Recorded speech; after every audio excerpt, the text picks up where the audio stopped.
I don't know what it is about this lens, but I'm loving it more and more and more. All right, so I got something in the mail and I'm gonna show you the unboxing right now.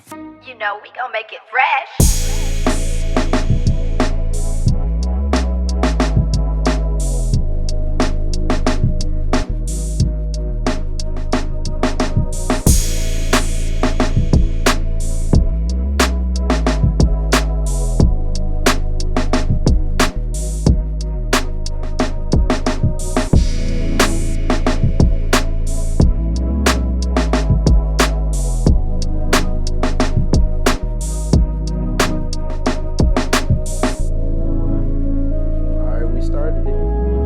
Okay, so you guys know I've been dealing with this monster for a long time. If you remember one of my videos, I even did a reasoning to why I bought the MK3 over the Maschine Studio. So let's really talk about this right now because I'm about to do why I bought the Maschine Plus in 2024. You know we gonna make it fresh. This right here is the Maschine Plus. Now, it really does look a lot like the MK3.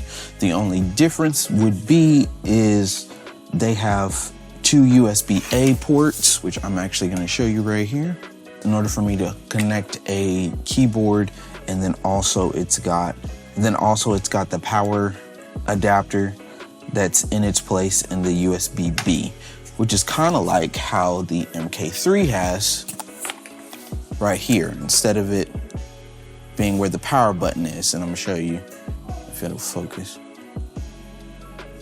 Instead of it being where the power bank is, which is no problem at all. Let's talk about my reasonings for why I got the Maschine Plus. It's standalone.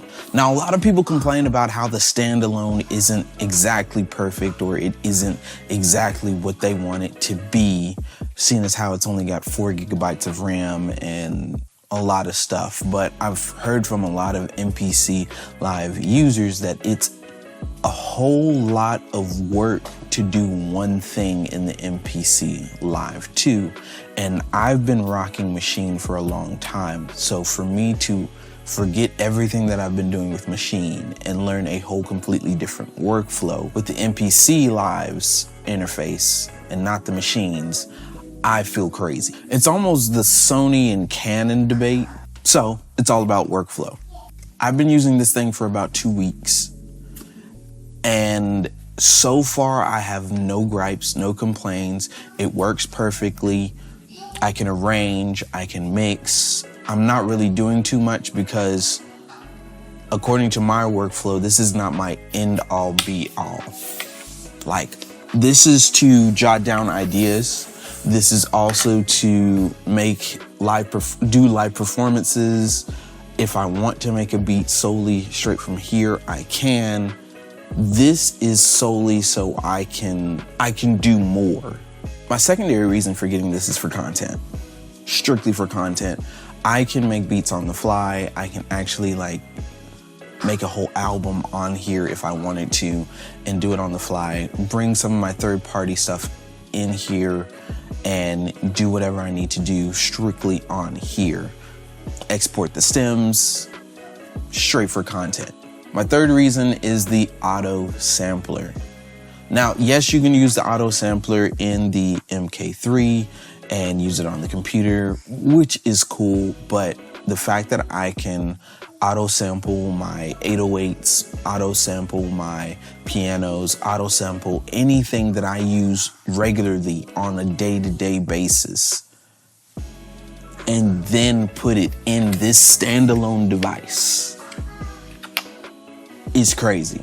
The fourth reason, it looks completely amazing. It just looks completely amazing. The silver outline, I'm definitely probably gonna get some stickers to go on the side, you know, kind of personalize it, make it my own. I think I can do what I did with my MK3. So on my MK3, I replaced the black ports with these white ports, and these white knobs are from my Maschine Studio. The Maschine Studio I had is all white. So I just replaced the knobs here. So my question is, can I do the same thing on here, kind of personalize it, make it my own? I know it's a different kind of texture with the buttons, so, but yeah, it looks amazing, it looks awesome. When you turn it on, it's good. The user interface is amazing.